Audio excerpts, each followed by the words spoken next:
que xam nga lii pour man c'est un aveu et ça donne raison ci ñi nga xam ne ñoo nekkoon soit des chroniqueurs soit des opposants yi nga xam ne depuis ñu commencé di def nomination lañ leen doon wax gisuñu benn élément de rupture ci li ngeen di def parce que ñoom li ñu promettroon Sénégalais yi mooy kii wax na ko léegi Diouf mooy bu ñu ñëwee dañuy prôner le contrat de performance sur le contrat politique mooy appel à candidature bi ñu waxoon bu ñu ñëwee poste bu ñu teg du ñu xool ne kii moo gën a sonn ci xeex bi Ousmane dégg nañ ko combien de fois mu daal di professer devant tout le monde ne yéen bu leen jàpp ni yéen ñi ànd ak man bu ñu faloo rek damay jël poste yi di leen jox c'est-à-dire day xool poste bi si nekk les meilleurs sénégalais yi nga xam ne ñoom ñoo ko mën a occuper ñu daal di ubbi nag appel à candidature ku ne ñëw déposer ñu xool càmbar daal di ne Omar mii kat donte bokkul ci projet bi donte xeexaluñu ba ñu egsi wala sax il a été un opposant farouche boo xam ne daf ñoo xeex lamentablement ba ñu egsi waaye moom la ñu gis ni moom moo yeyoo yor poste bi kon war nañ ko mën a jox mais ba ñu waxee loolu jaay ñu illusion boobu campagne ko il faut comprendre que tamit ces discours là loolu mooy charmer les sénégalais parce que sénégalais dafa am lu fi nekkoon ñu constaté ko gisul ko seen bopp Ousmane ñëw ne leen man su ngeen ma joxee lii laay def léegi bu fekkee jox nañ ko nag deful loolu ça veut dire que moom c'est un combat qui est dès le départ voué à l'échec pour man loolu moom rek moo xamul woon ni moom il y a des manquements au niveau de l'administration yàlla xam na ko moom kese moo ko xamul woon bu fekkee moom heure bii la koy soog a xam mooy ça montre que Ousmane il ne bosse pas l'autre chose mooy Ousmane moom il n'est jamais responsable de rien du tout Ousmane à chaque fois il cherche un coupable loolu tamit il faut que DG yi ak ministres yi am seen fulla gu mat sëkk ku ci amul fulla taxawal sa bopp dëggal sa bopp Ousmane day ñëw saraxale léegi ndax moom saa yu si affaire yi cóolee wala mu xam ne fi ñu jëm nii lëndëm na day daal di génn am fu mu dóor rek bu ko defee chercher xool koo xam ne moom lay repousser affaire bi ci kawam bu ko defee moom daal di raxasu ba set li mu bëgg a def dafa yomb trop kenn waru ko may mooy lan affaire yi xam na ni moom dara leeragut tegu fi benn jalon bu leer fi ñu jëm moom c'est des lendemains obscurs mu ne léegi xaaral ma génn daal di wax ne daal sama gars yi ma tànn daal wax dëgg liggéey bi ma bëggoon si ñoom ñoo ko mënut bu ko defee moom dañ koy kéccat ci mbir mi bu ko defee 2029 ci projection bu ñëwee day daal di ñëw rek surfer ne voilà man bëggoon naa waaye damaa nekkul soit au magistère aux commandes wala mu ne boo xëy na ñi ma tànnoon ñoo ko mënut il faut rappeler que Ousmane gis nga tu te rappelles la liste du gouvernement naka la tardé wuloon pour génn combien de temps la ñuy jëloon ba nit ñi naan waa ñii lan la ñuy def Omar ñu naan Ousmane lan lay xaar pour génnee liste bi mu ne woon dafa nekkoon di def maanaam ceytu càmbar ci biir di auditer kenn ku ci nekk mu war a tànn xool ndax yow au-delà même des compétences am nga les valeurs éthiques yi nga xam ne mooy mën a tax mu tànn la ci gouvernement ci seen logique bi ñu nekk jubal jubanti léegi yow mënoo def pas tout ce travail là génn nag léegi tànn ñoo xam ne yow après une année wala presque 2 ans ci ngay soog a reconnaître que ni ñi nga tànn ñi mënuñu ça veut dire que yow mi tànn kon yaa am problème c'est-à-dire du sax ci ki nga tànn parce que dañ naan un vrai leader doit être capable de détecter un leader bu fekkee nag yow tu es en déficit de détecter un leader da ngay jàppee nit jàppee ko leader jàppee ko compétent ça veut dire que yow le défaut de compétence ci yow la nekk du ci moom yaa ngi koy seet foo xam ne nekku fa leneen li mooy Ousmane je le rappelle encore une fois il l'a fait avec Diomaye ba affaire yi méttee Rufisque la taxaw il n'a pas hésité songu Diomaye il n'a pas hésité songu le ministre de l'intérieur songu le ministre de la justice parce que boobu li mu bëggoon amu ko c'est ça la personne de Ousmane mooy koo xam ne moom saa yu si cóolee il n'hésite pas ku mu nekk ci kanam dalay songu ne yow la léegi Macky Sall nag moo fi nekkoon avoir le bon dos Ousmane di wéeru ci kawam rek lu ñu wax mu ne Macky Sall bu bët bi taxee suuf sax mu ne Macky Sall la bu melentaan deewee sax mu ne Macky Sall léegi Macky Sall nekkatu fi woon il avait un problème ci kan lay victimiser wu Diomaye moo fi nekkoon mu daal di traité Diomaye de faiblard daan ne ko say noonu démb bu ñu lay tagg tey xaw ngaa xoolaat sa toogin lii ñëpp fekkee dañ ko kon pour man Ousmane est en train de répéter la même histoire li mu nekk di defaat mooy encore une fois pour moom génn ci mbirum ba seet wecc wane ni moom du ci dara mais comment naka lañ lay dénkee pour nga coordonner un gouvernement yow nga nekk dans le domaine exclusivement réservé au président de la République fu ne nga wàcc fa te yow mënoo ñoo wax li ngay voyage yi yaa ngi jël avion yi gën a cher jet privé nga daal di koy war fu ne nga wàcc fa sëñ bi daal di ne salaamaaleykum waaye yow ba tey mënoo ñëw wax yow sa voyage yooyu lan la jëriñ pendant ce temps nag ci la sa gouvernement nekkoon fii di def li nga nekk di wax nii mooy li ngay constater nii en ton absence lañ ko doon def. mais est-ce que le mal gënul profond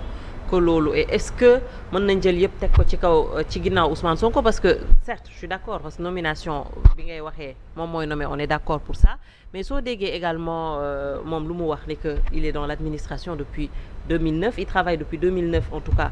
fële ca ASER il comprend un peu ce qui se passe ci ay conseil d'administration ce problème a toujours existé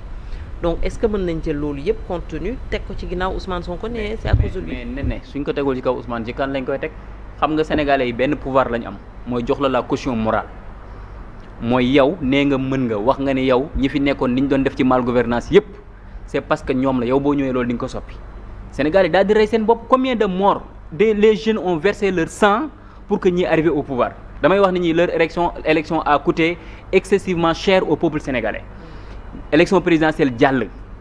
nga ñëw élection législative ñu takkuwaat ba jekk daal di lay jox 130 députés ñu jox la les pleins pouvoirs sénégalais yi sëñ bi wàcc nañoo ak yow wax dëgg yàlla léegi nag Ousmane moom est-ce que dafa bëgg a nekk reste dans cette position là de lanceur d'alerte bu fekkee loolu la na ko président jox li mu diggee woon ci lanceur d'alerte yi ne ku feeñal ay mbir rek dina am lu ñu la neexale bu fekkee loolu nañ ko jox waaye Ousmane mënul nekk éternellement dans l'indignation Stéphane Hessel dafa am ko benn bindkat bu ñuy wax Stéphane Hessel dafa bindoon benn ouvrage tuddee ko indignez-vous mais daa dem ba xam ne ndekete indignation kese doyut mu daal di bind beneen ouvrage tuddee ko engagez-vous léegi Ousmane pendant 10 ans mu nekk dans la dénonciation et dans la délation léegi ñu jox la commande nga bëgg wëlbatiku di chaque jour nga naan sénégalais yi di joytu suñu kaw mais lan lañ mën a defaat moom jox nañ ko lépp on peut plus rien faire c'est à lui maintenant d'agir bu munut mu def maintenant mea culpa bi kii wax daal di wane ni munut mu cédé wala boog bu fekkee moom dafa waroon nekk aux commandes pour li mu bëgg mu lijjanti ko mu daal di koy cédé am na beneen enjeu politique boo xam ne nag pour man mën nañ ko cay lire da nga gis Ousmane Sonko ak Guy Marius Sagna daanaka la ñuy wax ñoo ko waxandoo ñu gis pour man loolu sax bu ñu ko xool kese ci DG yeeg ñi nekk ci kii ministères yi pour man même El Malick Ndiaye nañu questionné maanaam wàllam ci li nekk di xew nii Guy Marius ak Ousmane Sonko daanaka li ñuy wax ñoo ko waxandoo te daanaka waxi benn la mooy di wax loo xam ne ci mal gouvernance la ci ay luubal ci loo xam ne ñee moom lañ fi doon def mu desaat fi te El Malick xam nga ba muy jënd oto yi El Malick dafa mu wax ju mu wax ne j'assume léegi j'assume boobu kan moo ko moomoon est-ce que j'assume boobu sénégalais yi la doon waxal wala daa am keneen ku mu doon waxal l'autre chose mooy lan Ousmane depuis El Malick nekk di foncer ci jënd oto yi ak moom position bi mu ci amoon tranché sénégalais bi dégg ko vidéo yi tasaaroo ba tey mënuñoo dégg Ousmane mu prononcé ci oto yi est-ce que moom dafa jéem a régler le problème mënul dissuader El Malick léegi wax ji yëpp moo Guy Marius Sagna ñu nekk di kàmbal benn nit boo xam ne on sait pas l'autre chose aussi mooy il faut surveiller El Malick parce que tu as vu sa relation avec Pur sëñ Moustapha Sy gis nga première visite bi mu def ak le député de Pur là Cheikh Tidiane Youm dem sëñ Moustapha Sy recevoir ko gis nga la dernière fois rapport de force bi ñu def démonstration de force bi ñu def daal di invité El Malick mu ñëw te ñëpp xam nañ ni relation entre Ousmane Sonko ak sëñ Moustapha Sy am na nu mu ñagasee woon mais quand même El Malick moom am na lu mu nekk di jéem a lijjanti leneen te mooy yaa ngi gis réaction wu Cheikh Thioro Mbacké député de Mbacké. Oui. Kooku tey jii pour man El Malick dafa am ñaar yoo xam da koo bëgg a téye muy le départ muy Mbacké ak Tivaouane Mbacké pour mu téye ko teg na loxo Cheikh Thioro fa mu egg ak El Malick eggu fa woon sax ak Ousmane Sonko xanaa. Mais dans quel but li ngay wax nii yëpp c'est dans quel but. moom laa lay wax c'est-à-dire c'est des schémas politiques yoo xam ne il faut que ñu projet lire ko tamit. parce que am na yoo xam ne